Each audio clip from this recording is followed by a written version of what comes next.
DRC government rejected or refused to put into place the commitments, Washington commitments of June 27th. And recently we heard that you may meet with Congress President in the USA. If true, what should we expect regarding the Eastern Democratic Republic of Congo peace and Rwanda in particular? Thank you, sir. Well, I'm sure you are familiar with these stories where people may say one thing and do a different thing altogether. And sometimes even it becomes a pattern for some people to just not do what they have said they are committed to doing. And that is a characteristic of the situation you have with the DRC. The good thing is it's always in the open, it's in public. You don't have to explain much. If they were doing it quietly, people would get confused and start saying that maybe others are actually responsible for all that they are seeing. But the good thing, they come out and say it. They agree one thing in Washington or even in Doha, and that is made public. Then the next day or week, someone says, no, we are not going to do this and this until something else is done. And even when what they are referring to has also been under discussion. And whether in your mind you agreed or not, what has come out of you, if it's on record, you definitely have a problem explaining why you would agree one thing in the room, and then when you are out in speaking to the media or to whoever, you say a completely different thing, or even renege on what you actually said you're going to do. So that is one part of it. But somehow we've been limping through this all the way. Some things done, others not, others half. And now maybe possibly with the time taken and effort, we'll find ourselves in Washington, which I should have started with. I think the fact that there is even a possibility of meeting in Washington and discussing or agreeing or signing anything is a good effort. For all the years before, we haven't had anything like that. We have had people come visit us, visit Rwanda and Congo, and rush to the UN and the Security Council and make decisions and make announcements and pass resolutions. That's why in the first years we spent a lot of time on that without really having anything tangible in place. I think this process or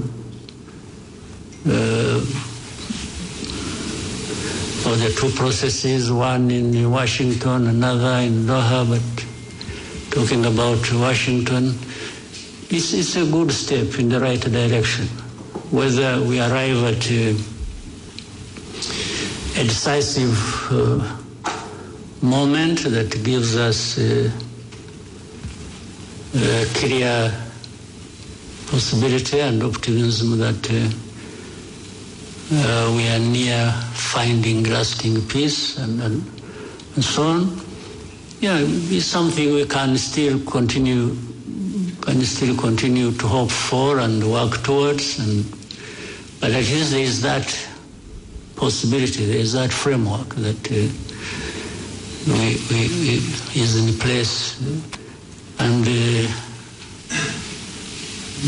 Trump administration seems to have done their best. You know, some of these processes will not work, not just because we are meeting in Washington or the powerful United States is involved.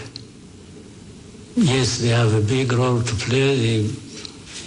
It's what I was praising them for, having made a huge effort. But until those people concerned directly, they themselves want and commit to achieve the end result, which is stability, peace, and security for all that needed, even the most powerful will remain wondering which way to go, or frustrated, if you will. So the onus is on us, mainly the people, the leaders, DRC, Rwanda, and others in the region. You know, Washington took over this when there were also other efforts underway. I'm sure maybe one of you will be asking, or you yourself had it on mind but didn't raise it. You would be asking, what is the East African SADC process? Because they were there. Or the AU, or whatever. That speaks volumes. And the reality is that the knot is tied in one place. That these problems are happening, but it seems the leaders don't care or don't know, or they have refused to take responsibility. They just keep daydreaming and talking about all kinds of things, and whenever they've gone all places, the only thing they know how is to keep asking sanctions for Rwanda, sanctions for Rwanda. Okay, but if you sanction Rwanda, how does it solve your problem? How does it solve your mismanagement of your country affairs? How does it give citizenship rights to the people who have been complaining for decades and have had to take arms and fight you? How does it solve the problem of you having to import mercenaries to come and ask and fight for you? How does it do that? I mean, you know, people should really see things for what they are, and you may hear so many stories about different things, but you also have the ability to see through all that and make your own judgment. So, summary of so much I have said, I'm always optimistic, always hope there is a chance another day and the following day, but I remain prepared to take care of the business I have to take care of. Thank you, Mr. President. Albert? Good afternoon, sir. Thank you for this press conference. Kind of a follow-up on where we started. At the same time that we have a meeting coming up in Washington eventually. At the same time, you have a narrative that has been developing in these last weeks and touching on something that doesn't seem to be the way it is presented, talking about humanitarian crisis that is incredible, millions of people displaced in eastern Congo, that people need to have access to Goma, and that is especially developed in Europe, from what we can see. So sometimes also it reminds me of 10 years ago, or 2012, 2013, what is this thing about Goma? Because as soon as after we took in 2012 Goma, the whole world went cuckoo. And now again, everybody wants to have access to Goma. So what is there? Because it's at our doors. At the same time, I believe that after 25 years to have the MONUSCO there, which was also part of the forces that, beginning of this year, were shooting at Rwanda. I mean, for Rwanda, this becomes something that maybe needs to be taken up. Like, how long can a force like that still stay there? And especially that they've been part of the belligerent attacking Rwanda. So what is this thing about Goma that nobody knows?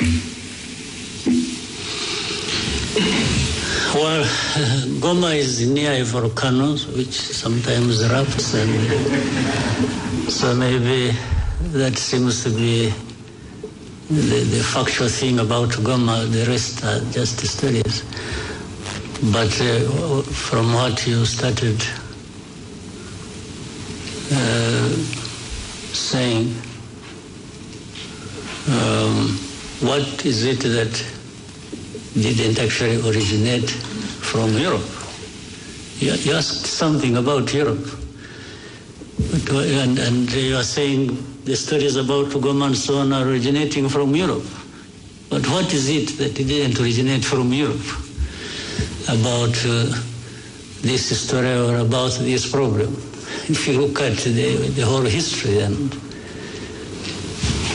the old history, but even the recent history, you have had Europe always in the mix of things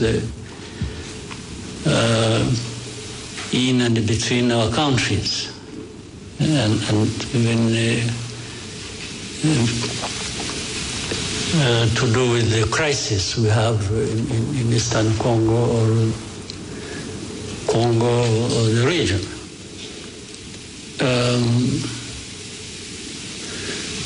For about Goma, I don't fully understand. And talking about humanitarian crisis, yes, there is suffering. There is no question about it. But actually, it seems there was more suffering before the crisis, or at the beginning of it. As of today, I think the suffering is still there, but maybe less than. But to talk about humanitarian crisis so much is to find an entry point, an easy entry point into that crisis, and then shaping it the way some people want, given how they have been relating to this history I'm talking about all along before.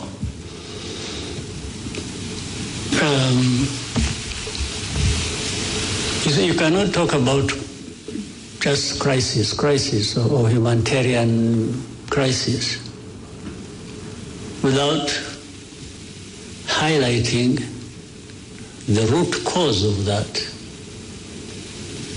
And people have always avoided bringing up matters to do with the root cause because in the end, it exposes people like that.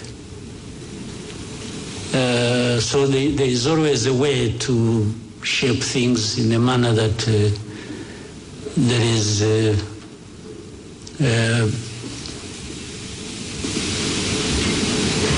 effort to protect themselves, the people I'm talking about. And is it a new crisis in Eastern Congo or in Goma or around Goma? You remember this crisis, I have said this before, and you have heard it even from other people, or you know it yourselves.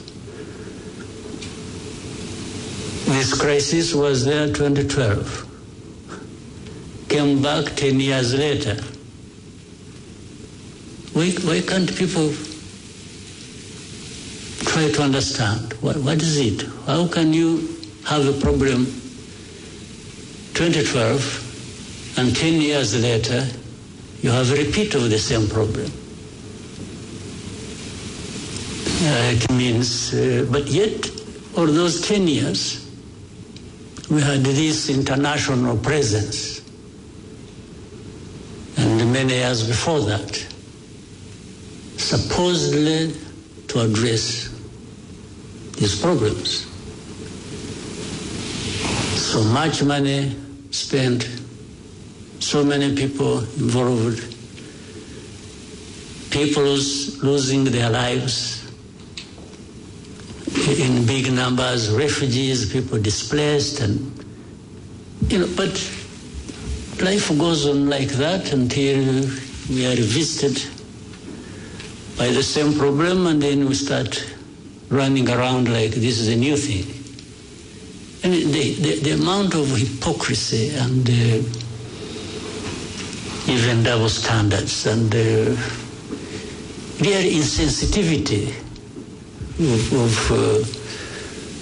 some of these powers that we know who are associated with the cause of these problems, or who accompany the crisis in a way they have chosen, and in the end they are the ones making so much noise about, they look like they are really hurt by the suffering of people.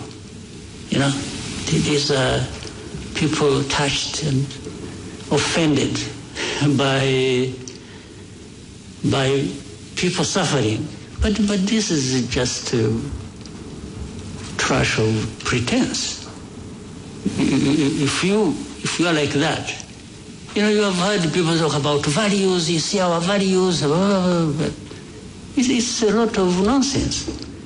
If you have the power of everything, whether political, money, or whatever, and then every day you're talking about values and so on and so forth, and even want to teach others how to respect values, yet you are the cause of the suffering, and you are the cause of the perpetration of that.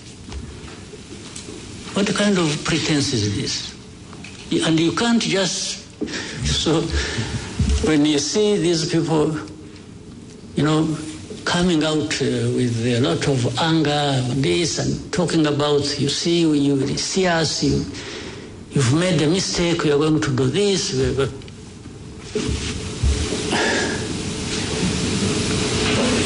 In the end, all they are doing is adding more suffering to the suffering that is already there.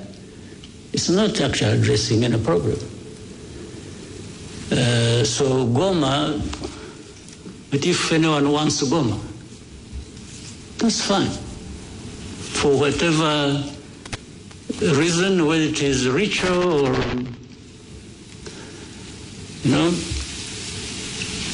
some believe in witchcraft, they would want to go and pray in Goma and meet their witch doctors there and so on and so forth.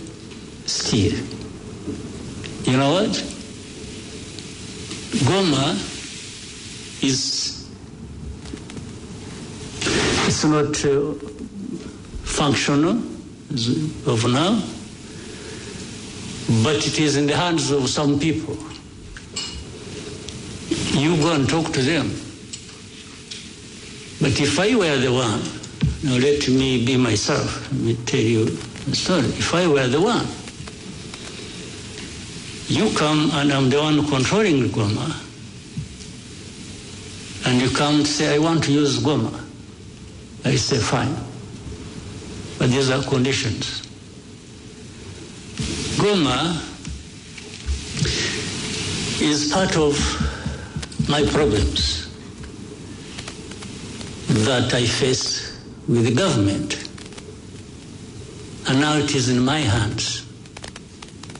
I will not give it to you until you show me, alongside that, how you address my problems. Well, I may sound speaking for these guys, but I'm just reasoning. If I were the one, you want Goma, you want Kavumu, or Bukavu, or you want the whole of Eastern Congo back, fine, I have no problem with that. It will only come with you addressing my problems. You understand? My long history in my judgment, that is what I learned over so many years of fighting for my rights and for, people have, they sacrifice, they do what, but unless they have no reason they are sacrificing, that's a different issue. But if they are, everything should be put together. You want this, I'll give it to you. I have no problem.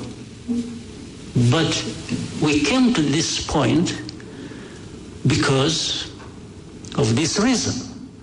So if you don't address that reason, how do you just expect you cause problems? And then you come and say, and this I'm saying because, again, for me, what you see is what you get. We used to tell Congolese from the beginning, when we would be in the discussion and it's like you see leaders behaving like, it's like, you must do this, you must do that, and they are the cause of problems. So I used to tell the leaders of Congo that asking, or in order for us to have security in our country and have peace, and that we have fought for so many years in the past, it's a must. We must give each other peace. I can't ask anybody for peace as a favor they are doing to me. No. For us to have peace, I beg you, and you have to do me a favor to give me my peace. That's a different world I don't live in myself. I cannot ask anybody to do me a favor to have Rwanda secure or to have my right. Well, initially maybe I can ask you to do a favor, tactically, I can say, please, I beg you, I can even kneel down if you want. But if you don't give me my right, then it means a fight. We will fight, no question about it. So there is no way, where I'm concerned, you can do me a favor for my right. Who are you after all? Who are you to have everything including my own right, that you can control. How? Who are you? What gives you that right or power to be able to do that? So I've given you more than you really wanted, but Goma is part of the problems we have in Eastern Congo. And yes, Goma should go back to its operations as an airport. But what is it that stopped it being so in the first place? So you must address that. You want to address humanitarian crisis. I agree. There must be a way of doing it, taking on board the fact that there is what is causing the humanitarian crisis, and that must be addressed. Right?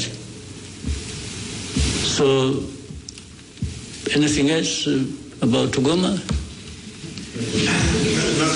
Well, somehow there is also another side of the whole story that has been kept repeated, especially now it's still alive in Europe. It's about the looting of minerals and all that, all of that. I mean...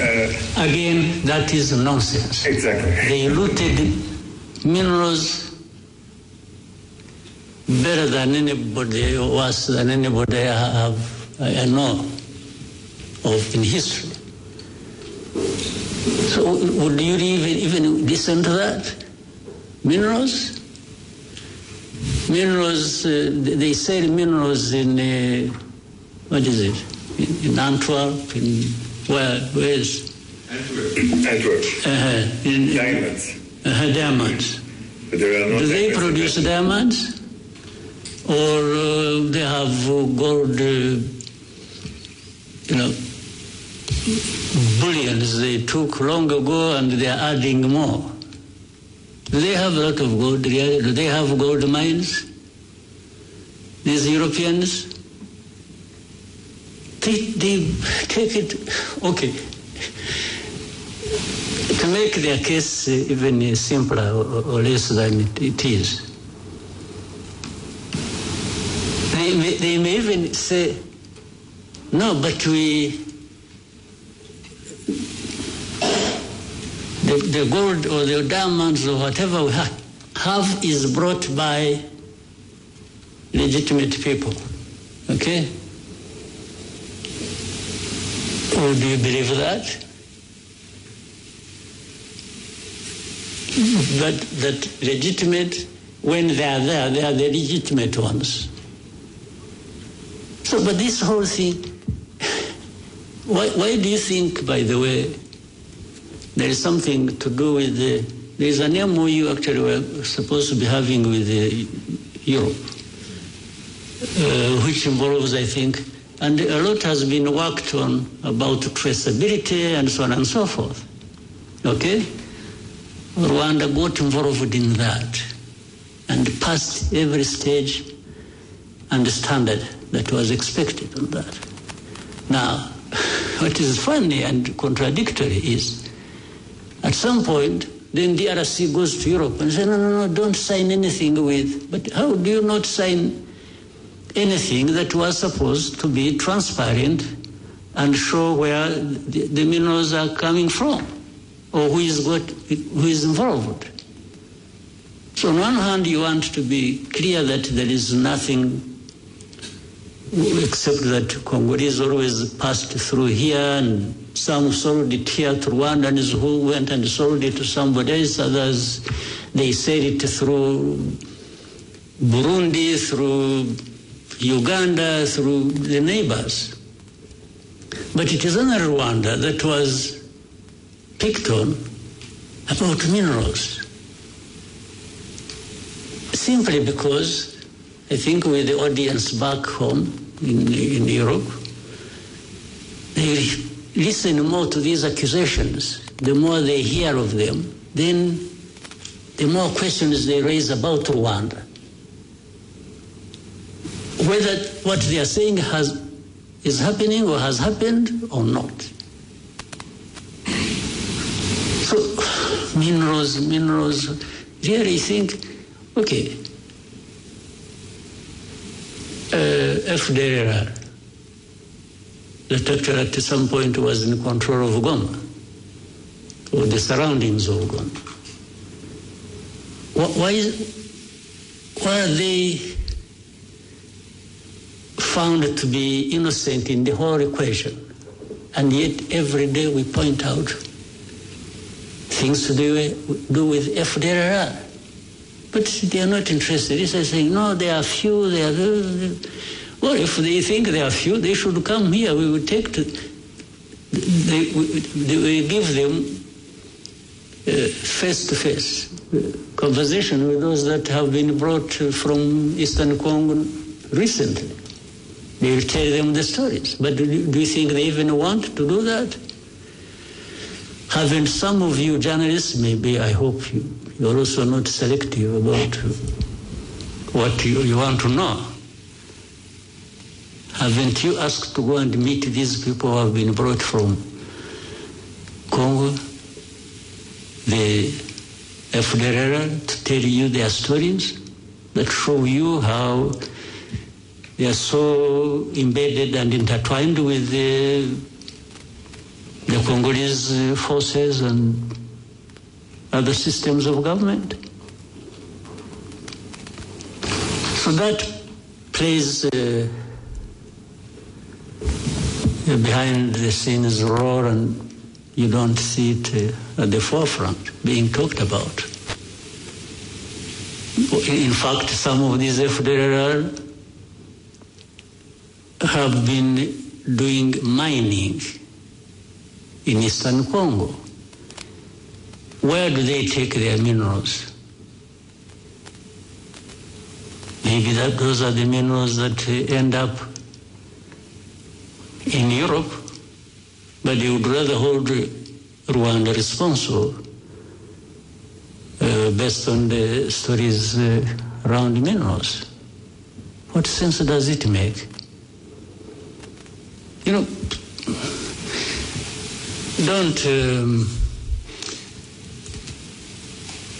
sometimes we overrate people. We overrate them in the sense we think they have, when it has been said by Europeans or by this, then it must be true. But these are the things they get involved in. Petty things. And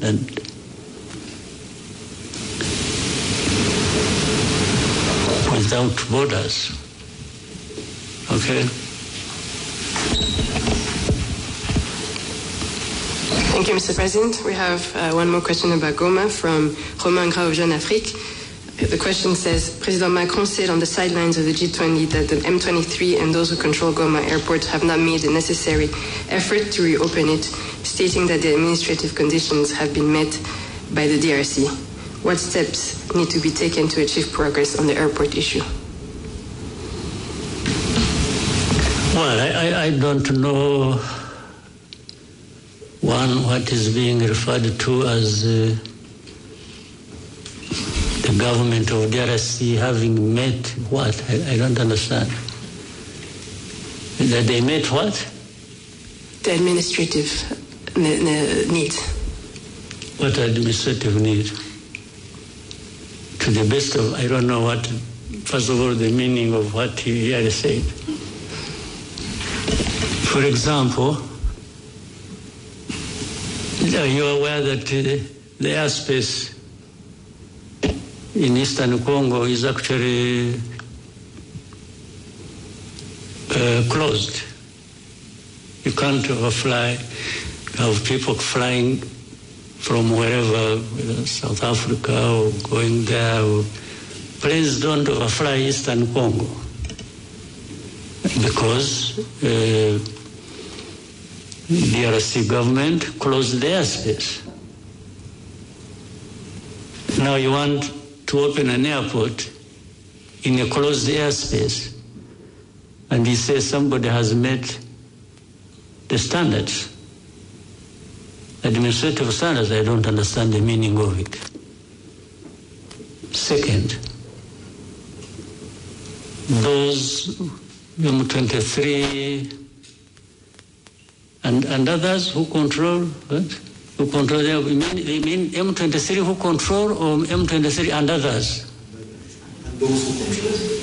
Ah, okay.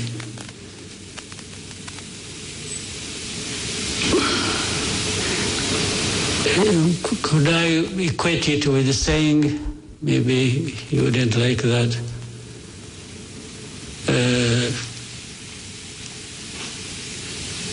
the government of DRC, the FARDC,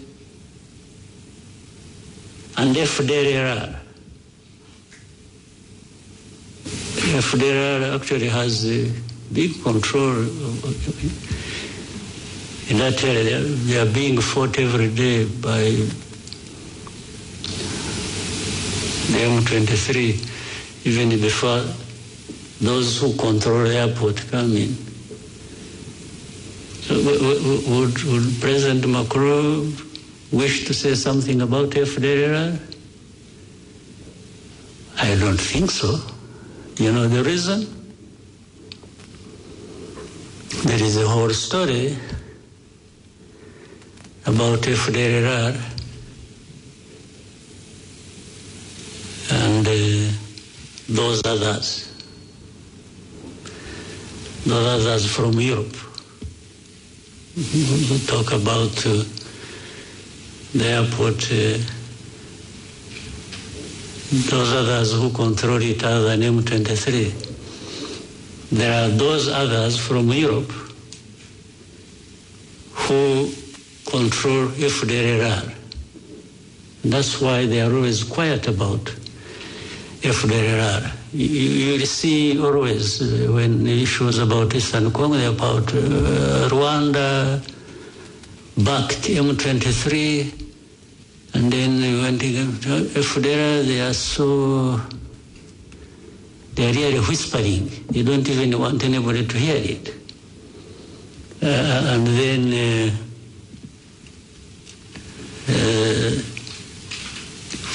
for government of DRC, it's some individuals who get involved in these wrong things. It's not a government. I mean, this is a selective way of presenting issues and even wanting to address matters sensitive like that based on how you have selected to handle it. I think it becomes part of the problem. By the way, that's why I was saying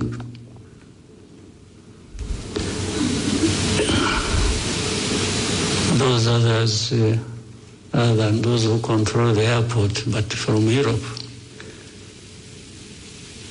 have been part of this problem as of origin of 31 years ago tragedy we had here. You've been associated with that. Maybe with the time when, if those things keep coming up, and the way they have been, we will say more about that. I think if they think we can be silenced to not talk about their historical role and responsibility in matters of tragedy here in Rwanda, and which crossed into Congo, and people there, you see hate speech, you see all kinds of by leaders, and those others in Europe tend to minimize it and don't even want to talk about it. But then they talk about Goma, M23, and the others who control it. Who control both? I mean, I guess they mean who control M23 and who control Goma. Yeah, but there are those others also who control from the same place where the voice came, who control government of DRC and control Fdlr. And that's why Fdlr, people keep quiet about it. But, well, if they want us to roll back the whole efforts of the understanding of how we should relate based on their involvement in the tragic history of this country and the region, they are welcome. Thank you, Mr. President. Next question for Lionel. Thank you, Mr. President. My name is Lionel from Pan-African Review. My question will be about Africa's security in more broader terms. At the recent Land Forces Commander held in Kigali, you noted that Africa still faces the worst, the most active conflicts, and that the response is constrained by external bureaucracy and decisions made afar, even when speed and autonomy are needed. At the same time, Rwanda's interventions in Mozambique and Central Africa show us what African-led solution can achieve when partners trust each other and act decisively. So in light of these contrasting realities, what do you think are the reforms required for Africa to be able to strengthen its capacity to respond on its own terms? And how do you see Rwanda's interventions or partnership shape that future? Yeah, it's an important question, but very difficult. Again,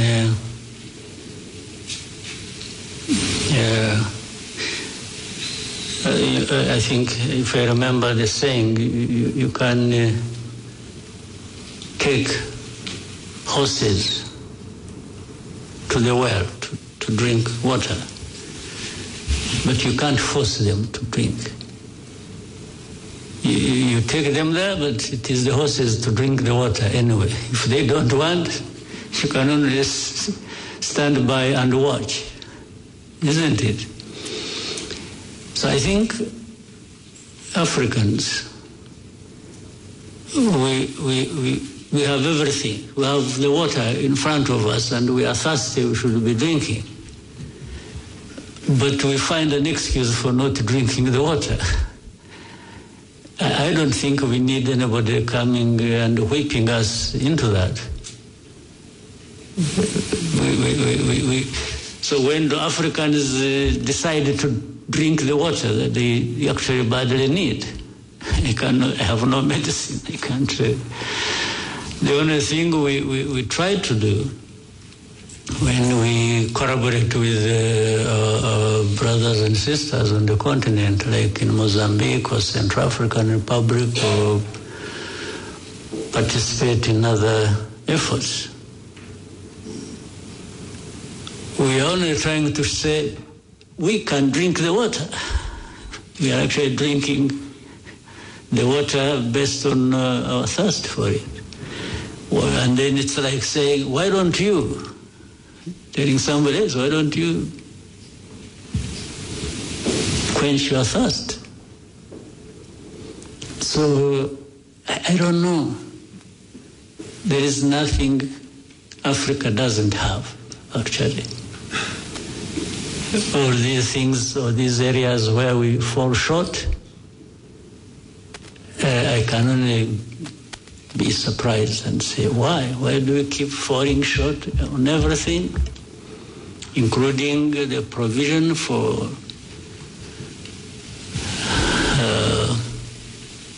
security for our people?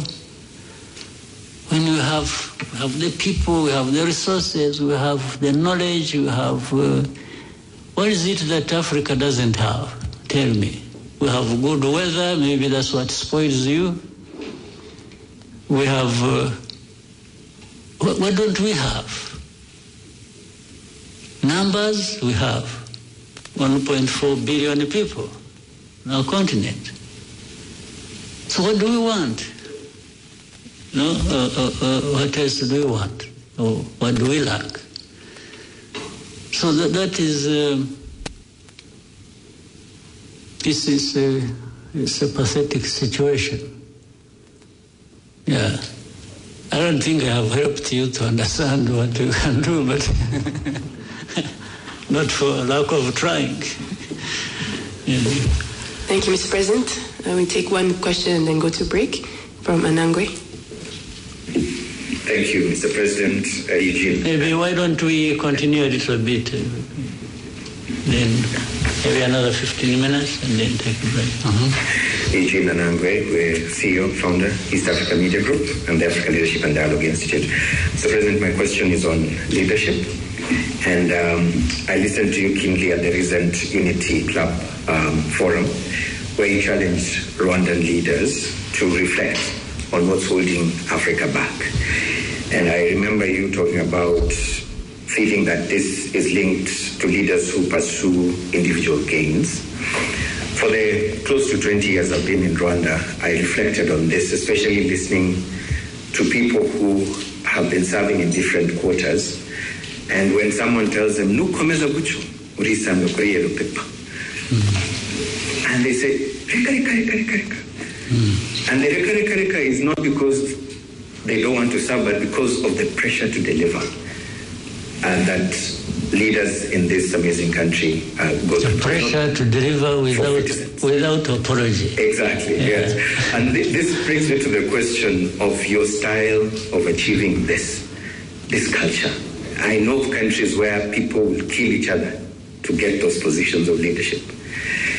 But here, not everybody can take that pressure to deliver without apology. So if you were to deliver a lecture at President Kagame's School of Leadership, what would those three things be that you'd say about this subject of servant leadership that happens in this country?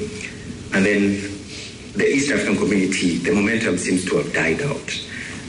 Checking on ground, people feel like it's not the same pressure, the same momentum that was there. I know in this room, half of the people might not know who's the current chair of the ESC Heads of State Summit. It's not like long ago where there was a lot of hype around this. Something must have happened, Mr. President. I don't know if you also feel the same. What is that might have happened? And what do we need to do to be able to bring back that momentum that we had about this fastest growing regional economic bloc? Thank you. Well, to start with the last, I think you hire different people. You hire different leaders and see if they can. But leadership is a broad subject and always discussed in every corner and part of the world. It doesn't mean one thing. Many people have different definitions or interpretations of what should happen. I give you my take. It's so simple. First, leadership isn't about just serving yourself and being proud that you've done something for yourself, except you can do that only if you are delivering something. Because if you are leading people and you are delivering and you see the benefits reflected in the lives of those people, then you can have personal satisfaction and pride. So this is different from what I started by saying. If you lead and you're so much involved in what you can do to benefit yourself. That's the opposite. I can only serve to benefit myself by being satisfied that my role as a leader is benefiting those I lead. Well, but that then becomes the theory, the broader theory or philosophy of leadership.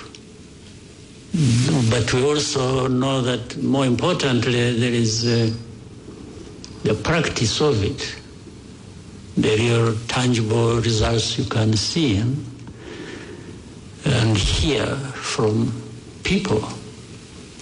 That makes the biggest difference. So with that understanding, which I think many people have, the rest becomes a choice of how you are going to live your life and the purpose of any service or leadership role you may be playing.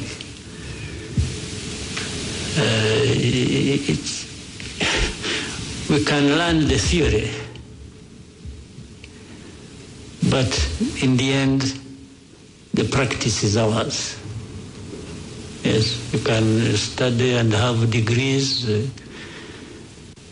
bestowed upon you about leadership, and you can be an expert and be there actually teaching leadership, and everybody moves out of the room energized and feeling on top of the world. But the moment you step out of the door, the choice is yours. How you use that energy to fulfill the obligations that the theory was talking about. So it's not an easy thing. So you can therefore have this and match it on to what you asked about East Africa or whichever entity or institution. We have to keep trying, we have to keep challenging one another on the basis at least of this theory, and then tying it with the practice and say, but we are saying these right things in this institution, but the practice seems to be coming out differently. So you have to agree that's how issues of accountability come in, because people they understand the theory but have failed on the practice, and they are causing damage to those they did. And therefore that's when you say, if you are found to be doing this and you run into this and you are causing suffering, then measures should be taken. By doing it intensively, I think you reduce on the damage that is caused by bad leadership. So as you said, at the personal level, I also confess, I will tell you, I have no apologies to make for. And then I tell my people, you know it very well. I have said, by the way, when you get tired of me, get rid of me. I'll walk away without any, I will not fight back. If people say, no, you are becoming too much, insisting, both, too much is not just in time. Too much can also be how much you do in time that disturbs people. Okay? But accountability and the desire to have results is not for the half-hearted. No. So by nature, I found either I'm doing it, unless somebody shows me saying, you know what, there's something wrong you are doing. I listen, by the way. I also have ears, I have a sense of trying to listen and learn, but if nobody comes up, and we all agree that what we are doing is the right way to go, on that one I push everybody in my domain as much as I can. But age is catching up with me, so I have some reduced energy, not like I had 25 years ago. But I still have, I can still bite. I still have some, right. Thank you, Mr. President. Vincent? His Excellency, Vincent Gasana, Katie Press. Bear with me, sir, I'm going to go back to the DRC crisis, which continues to cause instability, insecurity, and of course, devastation for the people of Congo. It seems to me, sir, that the main factor perpetuating the crisis is what is a determination by certain Western governments to direct away from the attention away from the causes, underlying causes of the crisis, and instead just seeking to make Rwanda some kind of sacrificial lamb for every sin to do with the DRC. Now, I appreciate, sir, that the Rwanda does not have the power or the influence of these nations, but it is nonetheless a sovereign nation, a sovereign member of the United Nations, African Union, and other similar bodies. I wonder if there are any mechanisms within these bodies where Rwanda can table motions to hold these governments to account, not just to give Rwanda respite, but most importantly, really, for the sake of the people of Congo who suffer the most from what is a profoundly egregious cynicism which these governments seem to think works in their interest. Thank you very much. Yeah, again, it's, I can say we are trying, and we'll keep trying. Maybe every day that comes to pass has brought something new, and looking forward to the next.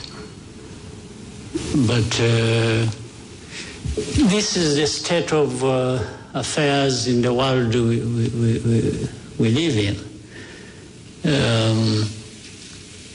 There are these things that are never straightforward, and much as we may deny it and keep running away from it, it's that saying, having the might tends to make people right, or give them the right. We have had this for a long time. They might tend to think they are right, and they don't care, even when they realize that what they're involved in is wrong. But as long as it benefits them one way or the other, they will take that direction. They don't care about it, and especially when it comes to we Africans who are even ready to accept it. It's like Africans, we are happily exploited. We tend to, be so subservient that somebody does wrong to you, and the tendency is for the Africans to be the ones to apologize. You get offended, you get hurt, then you are the one to apologize. And really I can't keep blaming somebody else other than ourselves. Why do we? So But we can't keep quiet. We always raise these issues. I'm sure there are many who are capable of doing that and who want to do that. We all can't be silent in this case. So while our power is limited, it's not like theirs.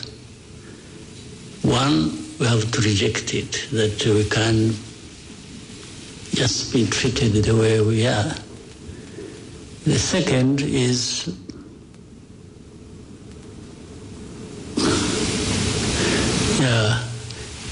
we even have some way of fighting back.